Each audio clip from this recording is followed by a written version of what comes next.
वो चुनाव घोटाले का परिणाम है। एसआईआर के जरिए जो वोट चोरी की गई, बल्कि वोट डकैती की गई, करोड़ वोट कटेगा यहाँ भी। 2 करोड़ वोट कटे। 2 करोड़। सर बंगाल में अगर सब लोग नहीं जागे तो 2 करोड़ वोट कटेगा यहाँ पे। जब हमारे संविधान की मूल प्रस्तावना में लिखा है भारत एक धर्मनिरपेक्ष राष्ट्र है, तो कैसे उसकी यात्रा में बीजेपी के चुने हुए विधायक, सांसद, मंत्री जा रहे हैं? हिंदू राष्ट्र जैसी बात हमारे संविधान में कहीं नहीं है। इसे ही टुकड़े टुकड़े गएंगे। में जा सकती है। देखिए, पहली बात तो ये कि बिहार का जो चुनाव परिणाम है, मैं 10 बार कह चुका हूँ, कहीं 11वीं बार भी कह देता हूँ, वो चुनाव घोटाले का परिणाम है। एसआईआर के जरिए जो वोट चोरी की गई, बल्कि वोट डकैती की गई, उसका परिणाम है। आप लोग इतने बुद्धिजीवी पत्रकार हैं, कभी आपने सुना 60-60 हजार, 70-70 हजार वोट एक एक विधानसभा में कट जाए? कटा है ना बिहार में। तो जिस राज्य में चुनाव शुरू होने से पहले 80 लाख वोट काट दिए जाएंगे, वहाँ का चुनाव क्या होगा? सहजता से अंदाजा लगाया जा सकता है। और मैंने 3 महीने पहले कह दिया था बिहार का रिजल्ट यही होगा, हो गया। जीत का प्रमाण पत्र पहले पहुंचा। वो तो 243 भी दे सकते थे, लेकिन उनको थोड़ा सा दिखाना पड़ता है कि हाँ भाई 243 नहीं 206 दिया। वो चाहते तो 243 दे देते। अब बृजभूषण शरण सिंह की बात करें तो उन्होंने एक बयान दिया है। अब बयान ओवैसी को लेकर के है। उन्होंने कहा कि ओवैसी एक मुस्लिम नेता है, नेता बहुत बड़ा है, केवल एक मामला ये है कि वो सिर्फ मुस्लिम है। इसको लेकर देखिए, ऐसा है, ब्रजभूषण सिंह ने क्या बयान दिया उनसे पूछिए, किस कारण से दिया उनसे पूछिए। आप बिहार के चुनाव पे जो परिणाम पे पूछ रहे हैं उसको मैं बता रहा हूँ, वो परिणाम लोकतंत्र का नहीं है, वो परिणाम वोट की भागीदारी का नहीं है, वो परिणाम है वोट की डकैती का। तो डकैती डाल के आप ही का घर कोई लूट ले तो आप क्या कर लेंगे? तो वो लूट तंत्र के, वोट की लूट तंत्र के जरिए लोकतंत्र की वहाँ हत्या की गई है। ये हुआ है बिहार। दिल्ली से मथुरा की यात्रा को क्या कहेंगे? ये एक यात्रा और चल रही कल है। भी आप लोग गैर संवैधानिक सवाल पूछते हैं। आप संविधान के खिलाफ सवाल पूछने के भागीदारी बन रहे हैं। क्या किसी को हिंदुस्तान में इजाज़त है कि वो संविधान के खिलाफ बातचीत कर सके? जब हमारे संविधान की मूल प्रस्तावना में लिखा है भारत एक धर्मनिरपेक्ष राष्ट्र है, तो कैसे उसकी यात्रा में बीजेपी के चुने हुए विधायक, सांसद, मंत्री जा रहे हैं, मुख्यमंत्री जा रहे हैं? कैसे जा रहे हैं? एक गैर संवैधानिक, कल को कोई कहेगा हमें सिख राष्ट्र दे दो, कोई कहेगा हमें तमिल राष्ट्र दे दो, कोई कहेगा हमें तेलंगाना राष्ट्र चाहिए, कोई कहेगा तेलुगु राष्ट्र चाहिए, हम कहेंगे हमको सुल्तानपुर एक राष्ट्र बना दीजिए, वहाँ का मैं राष्ट्रपति बन जाऊँगा। आप कहेंगे हमको प्रतापगढ़ राष्ट्र दे दो, वहाँ के हम राष्ट्रपति बन जाएंगे। ऐसे थोड़ी देश चलेगा। देश चलेगा संविधान से, और संविधान में लिखा है भारत एक सेकुलर राष्ट्र है, बात खत्म हो जाती है। खुद मोहन भागवत हो, चाहे अमित शाह हो, आधिकारिक रूप से बयान दे चुके कि भाई ये हिंदू राष्ट्र जैसी बात हमारे संविधान में कहीं नहीं है।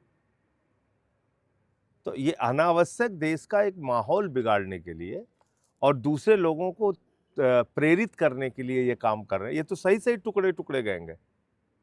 असली टुकड़े टुकड़े गैंग तो यही है कि आप देश के टुकड़े टुकड़े करना चाहते हैं। कल को तमिलनाडु से मांग उठेगी, फिर नागालैंड से मांग उठेगी, फिर आसाम से मांग उठेगी, फिर बंगाल वाले कहेंगे हमें बंगला राष्ट्र चाहिए। क्या करेंगे आप? 2027 में आम आदमी पार्टी कितनी सीट लाएगी उत्तर प्रदेश में? देखिए, अभी तो हम उत्तर प्रदेश के जो ज्वलंत मुद्दे हैं, अभी 1-2 महीने पहले आपने देखा होगा कि सबसे ज़्यादा आम आदमी पार्टी ने लड़ाई लड़ी जब स्कूल बंद किए जा रहे थे बच्चों के। तो अभी हम जनता के मुद्दे पे संघर्ष करने के काम में लगे हुए हैं, और चुनाव की शुरुआत होगी जब पंचायत के चुनाव का परिणाम आज ऐलान हो जाएगा। उस पंचायत के चुनाव में हम लोग मजबूती के साथ हिस्सा लेंगे, और उसके बाद विधानसभा में क्या करना है तय करेंगे। विधानसभा चुनाव से इस यात्रा को सिर्फ जनता के मुद्दे को उठाने की दृष्टि से जोड़ के देखिए, क्योंकि बेरोजगारी आज उत्तर प्रदेश में सबसे बड़ा मुद्दा है। बेरोजगारी की मार सिर्फ नौजवान जो सरकारी नौकरी के लिए प्रयास कर रहा है वही नहीं झेल रहा, किसान बेरोजगार है, बुनकर बेरोजगार है, रेहड़ी पटरी वाले की दुकान पे बुलडोजर चला दिया जाता है। तो हर स्तर पे बेरोजगारी यूपी के अंदर लोगों को परेशान कर रही है। महिलाएं बेरोजगार हैं, और जो अनियमित का नौकरी करने वाले लोग हों, शिक्षा मित्र हैं, आशा बहुएं हैं, आंगनबाड़ी है, उनकी अपनी लड़ाई है। तो रोजगार सबको चाहिए, बगैर उसकी ज़िंदगी चलनी नहीं है। बंगाल ये 5 किलो राशन के भरोसे न उत्तर प्रदेश आगे बढ़ सकता है, न देश आगे बढ़ सकता है। एसआईआर पे सर शुरू हो चुका उत्तर प्रदेश में, क्या कहेंगे? 2 करोड़ वोट कटेगा यहाँ भी, 2 crore vote cut 2 crore. Sir Bengal में अगर सब लोग नहीं जागे तो 2 करोड़ वोट कटेगा यहाँ पे, और टारगेट करके कटेगा। मैं खुलेआम बोल रहा हूँ, मुसलमानों के वोट टारगेट करके काटे जाएंगे। पासी समाज ने लोकसभा में विपक्ष को वोट किया था, उनके वोट टारगेट करके काटे जाएंगे। यादवों के वोट टारगेट करके काटे जाएंगे। अभी मुझे कुछ लोग शिकायत कर रहे थे कि यादव समाज के, यादव परिवार के लोग आए थे मिलने, उन्होंने कहा हमारे घर में 8 वोट है, 2 फॉर्म दे के गए। तो ये हो रहा है। तो फिर कैसे लड़ेंगे इनसे? एक तरफ भाई सड़क और सदन 2 रास्ता है। अगर सदन में बैठे हुए लोग आपकी बात नहीं सुनते, तो डॉक्टर लोहिया ने कहा था सड़क खामोश हो गई तो संसद आवारा हो जाएगी। तो अगर संसद आवारा ना हो, सरकार की जवाबदेही सुनिश्चित हो, उसके लिए सबको सड़कों पे उतरना पड़ेगा, अपनी लड़ाई के लिए, अपनी आवाज़ उठाने के लिए।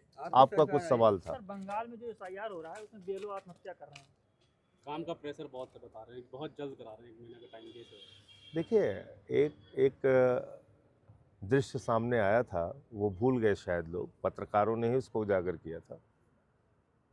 तो क्या हो रहा था कि बीएलओ मरे हुए लोगों के फॉर्म पे साइन करके, जो लोग मर चुके हैं उनके फॉर्म साइन करके फॉर्म जमा कर रहे थे। तो ये प्रेशर तो हमने बिहार में भी देखा। जानबूझ के वहाँ जल्दी प्रक्रिया पूरी इसलिए ही कराई गई क्योंकि मनचाहे तरीके से वोट गड़बड़ी की जा सके, वोट का घोटाला किया जाए।